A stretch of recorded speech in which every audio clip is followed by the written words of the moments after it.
আরে দারোয়ান, তুমি আমার ঘরে? ম্যাডাম, আমার খুব শীত লাগছে। বাহিরে ঠান্ডা বাতাস বইছে। আমি বারান্দায় থাকতে পারছি না। বাহিরে প্রচণ্ড শীত। তাই আমি আপনার অনুমতি ছাড়াই আপনার রুমে চলে আসছি। আমি দারোয়ানকে বললাম, তাহলে এখন তুমি কোথায় থাকবে? আমার রুমে তো কোনো খালি জায়গা নেই। ম্যাডাম, আপনি আমার প্রতি একটু দয়া করুন। আমি মাটিতে বস্ত্র বিছিয়ে ঘুমিয়ে পড়ব। আমি দারোয়ানের কথায় থাকতে দিলাম। তারপর রাত যখন গভীর হয়ে গেল, তখন হঠাৎ দেখলাম দারোয়ান নিচের বিছানা ছেড়ে আমার খাটে এসে শুয়ে পড়েছে।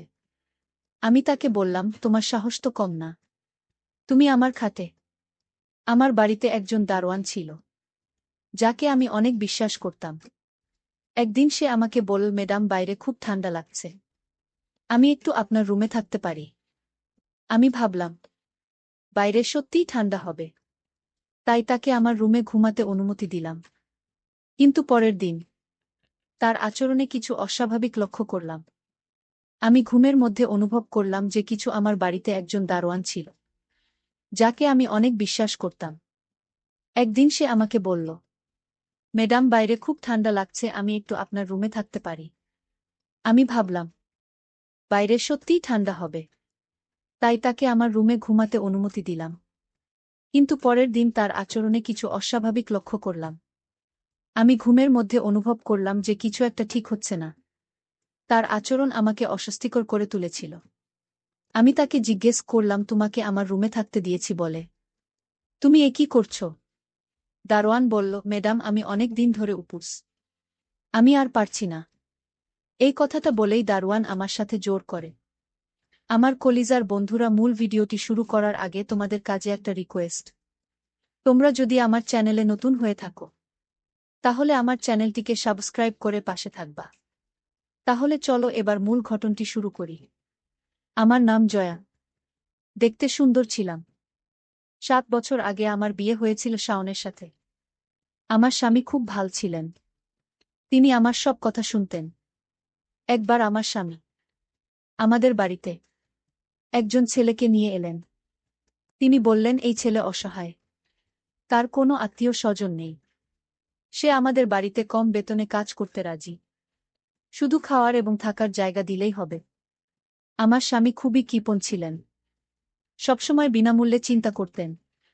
ছেলে দেখতে খুবই শান্ত ও নিরীহ ছিল। আমি স্বামীকে জিজ্ঞাসা করলাম, এই ছেলে তোমার কাছে কোথা থেকে এল? তিনি বললেন, আমার বন্ধুর বাড়িতে কিছু মাস কাজ করেছে, কিন্তু এখন সে বিদেশে চলে যাচ্ছে। তাই এই ছেলেটিকে আমাকে দিয়েছে। তুমি তাকে কিছু টাকা আর খাবার দেবে, আর সে তোমার জন্য সব কাজ করবে। আমি বললাম, আমাদের বাড়িতে তো 2টি ঘরেই আছে। একটিতে আমি কাপড় সেলাই করি, আর অন্যটি আমাদের শোয়ার ঘর। তাহলেই ছেলে কোথায় থাকবে? আমার প্রশ্ন নেই, স্বামী বললেন। তুমি চিন্তা করো না, আঙ্গিনায় একটি চারপাই বিছিয়ে দেবে। সে সেখানেই শুয়ে থাকবে। আমি রাজি হয়ে গেলাম। ছেলে ছিল খুব শান্ত। সকালে আমি তাকে রান্নাঘরের কাজে লাগিয়ে দিলাম। সে আমার সমস্ত কাজ চুপচাপ করে দিত, এবং আমি নিজেই পুরো বাড়ি পরিষ্কার করতাম। আমি তাকে নাচতে দিয়ে দিলাম। সে চুপচাপ খেয়ে নিল। আমি বললাম, তুমি কথা বলো না কেন? সে বলল, ম্যাডাম, আমি আপনার সাথে কি কথা বলবো? আমি বললাম, তোমার বাড়ির কেউ নেই? সে বলল, আমি জানি না। যখন আমি চোখ খুললাম, তখন নিজেকে না তার সঙ্গে দেখলাম। যখন আমি 10 বছর বয়সী ছিলাম, তখন একটি মহিলা আমাকে অনাথ আশ্রম থেকে নিয়ে এলেন। বললেন, তার ঘরে সন্তান নেই এবং তাকে একটি শিশুর প্রয়োজন। তিনি বললেন, আমি তাকে ভালো স্কুলে ভর্তি করাব, ভালো শিক্ষা দেব। কিন্তু 10 বছর বয়সেই তিনি আমাকে ঘরের কাজে লাগিয়ে দিলেন। ছোট ছোট কাজ, বাসন ধোয়া, অতিথিদের সামনে ভাষণ দেওয়া। এইভাবে জীবন কাটাতে থাকলাম। যখন সেই মহিলা মারা গেলেন, তখন তার স্বামী আমাকে বাড়ি থেকে বের করে দিলেন। তারপর আমি অন্য জায়গায় কাজ শুরু করলাম, যখন কেউ আমাকে 2 বেলা রুটি এবং থাকার জায়গা দিয়েছিল। খুব দুঃখজনক ছিল তার জীবন। আমি তার মাথায় হাত বুলিয়ে বললাম, তুমি চিন্তা করো না, আমি তোমাকে কিছু টাকা দেব। আসলে আমার স্বামীরও তেমন বেশি ছিল না। সে বলল, ম্যাডাম, আমাকে 2 বেলার রুটি এবং থাকার জায়গা দিচ্ছেন। এটাই আমার জন্য যথেষ্ট। আমি তার জন্য অনেক সহানুভূতি অনুভব করতে শুরু করলাম। কিন্তু আমি জানতাম না যে সহানুভূতি আমাকে কত দুঃখ দিতে পারে। আমার স্বামী অন্য শহরে একটি কোম্পানিতে কাজ করতেন। তার কোম্পানির মালিক মাঝে মাঝে আমার স্বামীকে অন্য শহরে অর্ডার দিতে পাঠাতেন। আমার স্বামী কয়েকদিন পর ফিরে আসতেন। ওই দিনগুলোতে আমি একা থাকতাম। আমার বিয়ের 7 বছর হয়ে গেছে, কিন্তু এখনো আমাদের কোনো সন্তান হয়নি। আমি ভাবলাম, যদি আমি কোনো অনাথ শিশুর সাথে ভালো ব্যবহার করি, তাহলে হয়তো ঈশ্বর আমাকে সন্তান দেবেন। সম্ভবত আমি এটা ভুলই করেছিলাম। আমার স্বামী কাজের জন্য অন্য শহরে গিয়েছিলেন। আমি একা ছিলাম এবং ছেলে বাড়িতে ছিল। আমি প্রথমবার তাকে এভাবে দেখলাম যখন আমি রান্নাঘরে আটা মেখেছিলাম। সে রান্নাঘরে এসে দাঁড়াল। আমি রান্নাঘরে ওড়নাটা ছাড়া কাজ করছিলাম। কিন্তু আমি জানতাম না যে ছেলের চোখে এমন আকর্ষণ থাকতে পারে। আমি যখন আটা মেখে দুপাটি নিয়ে রান্নাঘর থেকে বের হলাম, তখন আমি অনুভব করলাম যে যেন কেউ আমার পিছু পিছু আসছে। আমি দ্রুত ঘুরে দেখলাম সেই ছেলে আমার দিকে তাকিয়ে আছে। সে কখনো আমার মুখের দিকে তাকাচ্ছে, কখনো আমার দিকে। সে ধোঁয়ার অছিলায় দাঁড়িয়েছিল। আমি প্রথমে ভীত হয়ে গিয়েছিলাম। পরে আমি রান্নাঘরের দরজার সামনে ঝোলান ওড়নাটা নিয়ে আমার মাথা ঢেকে ফেললাম। আমি একটা খেয়ে একটি পাত্রে রাখলাম এবং ফ্রিজে রেখে দিলাম। তারপর আমি রান্নাঘর থেকে বের হয়ে নিজের কক্ষে চলে আসলাম। আমি ভাবছিলাম, কেন সেই ছেলে আমাকে এভাবে দেখছিল। কিন্তু পরে আমি ভাবলাম, হয়তো এটা আমার কল্পনা। কিন্তু এই বয়সের ছেলে এমন করতে পারে না। তাই আমি বিষয়টিকে গুরুত্ব দিলাম না। তার পরিস্থিতি শুনে আমি তার প্রতি সহানুভূতি অনুভব করছিলাম। কিছুক্ষণ পরে আমি ঘর থেকে বের হয়ে দেখলাম সে বাড়ি পরিষ্কার পরিচ্ছন্নতা করছে। আমি বারান্দায় বসে তাকে দেখছিলাম। সে কাজের প্রতি সতর্ক ছিল। কোনোরকম নেতিবাচক দৃষ্টিভঙ্গি ছিল না। আমি ভাবলাম হয়তো আমি তার সম্পর্কে ভুল ধারণা করছি। রাতে খাওয়ার পর সে বলল, ম্যাডাম, বাইরে খুব ঠান্ডা। যদি আপনি খারাপ না মনে করেন আমি আপনার রুমে ঘুমাব। সে কথা সত্যি ছিল। শীতের মৌসুম শুরু হয়ে গেছে এবং বাইরে ঠান্ডা ছিল। আমি বললাম, তুমি আমার রুমে ঘুমাবে কোথায়? আমার রুম কোনো ফাঁকা ঘর নয়। এটি কাপড় সেলাইয়ের জন্য রাখা। সেখানে অনেক কিছু পড়ে আছে। কাপড় সেলাইয়ের যন্ত্র আছে এবং ঘরটা ছোট। তুমি যদি সেখানে আমার জিনিসগুলো জায়গা থেকে সরিয়ে ফেলবে এবং আমি আবার খুঁজে পাব। সে বলল, আপনিই না মনে করলে আমি আপনার রুমে ঘুমাব। আমি হঠাৎ করে বিস্মিত হয়ে গেলাম। তারপর সে বলল, ম্যাডাম, কি আমি মাটিতে বস্ত্র বিছিয়ে ঘুমাব? কিন্তু বাইরে খুব ঠান্ডা। তার কথা শুনে আমি তাকে আমার রুমে ঘুমাতে অনুমতি দিলাম।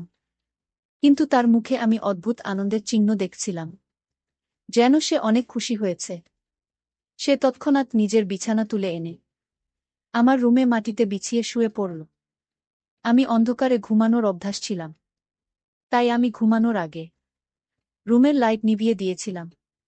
তারপর আমি আস্তে আস্তে গভীর ঘুমে চলে গেলাম এবং কখন আমি গভীর ঘুমে চলে গিয়েছি তা জানতেই পারলাম না।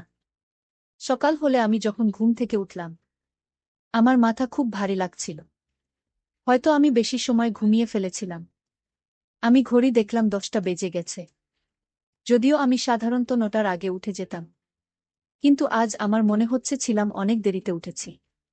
আমি এখনো বিছানা থেকে উঠিনি। তখন আমি শুনলাম ওয়াশরুম থেকে পানি পড়ার শব্দ আসছে। আমি বিছানা থেকে নেমে দেখি ছেলেটি উঠে গেছে এবং আমার ওয়াশরুমে ঢুকে পড়েছে। তার সাহস দেখে আমি অবাক হয়ে গেলাম যে সে আমার অনুমতি ছাড়া আমার ওয়াশরুম ব্যবহার করছে। আমি ভাবলাম সে যখন বাইরে আসবে আমি তাকে বলব যে ভবিষ্যতে সে আমার রুমের ওয়াশরুম ব্যবহার না করে। যখন সে ওয়াশরুম থেকে বের হলো, আমি দেখলাম সে গোসল করে বের হয়েছে। তার মুখে এক ধরনের অদ্ভুত হাসি ছিল। আমি অনুভব করলাম আমার চুল এলোমেলো হয়ে আছে। যদিও আমি ঘুমানোর সময় আমার চুল ঠিক করে বেঁধে রেখেছিলাম। আমি ততক্ষণাৎ আমার চুলের বন্ধন সেরে নিলাম। এরপর আমি রান্নাঘর থেকে বের হয়ে এসে দেখলাম সে বাড়ির কাজ করছে। তার মুখে কিছু অদ্ভুত আনন্দ ছিল। আমি কৌতূহলী হয়ে ভাবলাম, কেন তার মুখে এমন হাসি? হয়তো আমি তার প্রতি ভুল বুঝেছি। সন্ধ্যায় আমি হালকা খাবার তৈরি করে রেখেছিলাম। আমি গরম খাবার নিয়ে এসে দেখলাম সে মেঝেতে বসে আছে এবং অপেক্ষা করছে। আমি খাবার তার সামনে রেখে দিলাম এবং সে ধীরে ধীরে খেতে লাগল। তার চোখের কোণায় আমি আবারও সেই অদ্ভুত দৃষ্টি দেখলাম। আমি বুঝতে পারছিলাম কিছু একটা অস্বাভাবিক ঘটছে, কিন্তু ঠিক কী ঘটছে তা বুঝতে পারছিলাম না। রাতে আমি বিছানায় শুয়ে চিন্তা করতে থাকলাম। আমার মনে হচ্ছিল তার প্রতি আমার অতিরিক্ত সহানুভূতি তার আচরণের কারণ হতে পারে। আমি ঠিক করতে পারছিলাম না কিভাবে এই পরিস্থিতির মোকাবিলা করব। কিছু সময় পর আমি ঘুমানোর প্রস্তুতি নিলাম এবং আলো নিভিয়ে দিলাম। রাতের অন্ধকারে আমি হঠাৎ অনুভব করলাম ঠিক কিছু একটা ভুল হচ্ছে। আমি চোখ মেলে তাকালাম এবং দেখলাম ছেলেটি ঘরের মধ্যে হেঁটে বেড়াচ্ছে। আমি অস্বস্তি বোধ করলাম এবং ধীরে ধীরে উঠে বসে পড়লাম। আমার মনে হচ্ছিল কিছু একটা ঠিক হচ্ছে না। আমি তাকে প্রশ্ন করলাম, তুমি এখানে কি করছো? সে আমার দিকে তাকিয়ে বলল, ম্যাডাম, আমি জানি না। আমি শুধু আপনাকে দেখার চেষ্টা করছি। আমি আপনার প্রতি খুব কৃতজ্ঞ। আপনি আমাকে এত সুযোগ দিয়েছেন। আমি তার কথা শুনে কিছুটা অবাক হলাম। তার বক্তব্য শুনে মনে হচ্ছিল সে আসলে তার নিজের ভিতরের অনুভূতি কথা প্রকাশ করতে পারছি না। আমি তাকে শান্ত করার চেষ্টা করে বললাম, তুমি যদি কোনো সমস্যা অনুভব করো তাহলে আমাকে জানাও। আমি তোমাকে সাহায্য করতে চাই। কিন্তু সে মাথা নিচু করে বলল, না ম্যাডাম, আমি কোনো সমস্যা নেই। আমি শুধু আপনাকে দেখছি। আমি আর কিছু বললাম না এবং ঘুমানোর চেষ্টা করলাম। পরের দিন সকালে আমি ঘুম থেকে উঠে দেখি সে আগের মতোই শান্তভাবে বাড়ির কাজ করছে। তার মুখে অদ্ভুত হাসি আজ আর দেখা যাচ্ছিল না। আমি নিশ্চিত ছিলাম সে আমাকে কিছু না বলেই নিজের অনুভূতি বোঝা হালকা করার চেষ্টা করছে। তবে তার সেই আচরণ আমাকে বুঝিয়ে দিল মাঝে মাঝে আমাদের সহানুভূতি সীমা ছাড়িয়ে যায় এবং কিভাবে সঠিকভাবে অনুভূতি প্রকাশ করা উচিত তা আমাদের শিখতে হবে। আমি নিজেও এই পরিস্থিতি থেকে শিক্ষা নিয়েছি যে কিভাবে নিজের অনুভূতি এবং অন্যের অনুভূতির প্রতি সঠিকভাবে মনোযোগ দিতে হয়। এইভাবে দিনগুলো চলে গেল। ছেলেটি ঘরের কাজ দক্ষতার সাথে চালিয়ে গেল এবং আমি তার প্রতি আরও সচেতন হয়ে উঠলাম। আমি শিখলাম কখনো কখনো আমাদের সহানুভূতি সীমানা চিহ্নিত করা দরকার, যাতে পরিস্থিতি আরও জটিল না হয়। এই গল্প থেকে শিক্ষা হলো যে জীবন কখনো কখনো আমাদের এমন পরিস্থিতির সামনে ফেলে দেয় যেখানে আমাদের সমস্ত বিশ্বাস ও মূল্যবোধের পরীক্ষা নিতে হয়। একজন নারী হিসাবে আমাদের সবসময় আমাদের সীমারেখাগুলো জানা উচিত এবং কখনো এমন কিছু করা উচিত নয় যা আমাদের জন্য পরবর্তীতে সমস্যার কারণ হয়ে দাঁড়াতে পারে।